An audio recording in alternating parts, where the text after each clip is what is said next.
গুনার জন্য লজ্জা করে অনুশোচনা করে বান্দা যখন চোখের পানি ছেড়ে দেয় আল্লাহর কাছে এটা অত্যন্ত প্রিয়।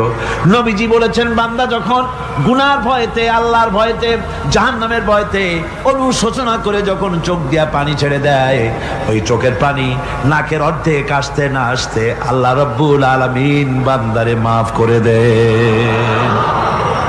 আল্লাহ বরদাস্ত করতে পারেন না যে বান্দা কান্দুক। আমার ভাইরা, আল্লাহ রহমত, এই পৃথিবীতে আল্লাহ রহমতকে 100 ভাগ করা হয়েছে। আল্লাহ রহমতের কত ভাগ?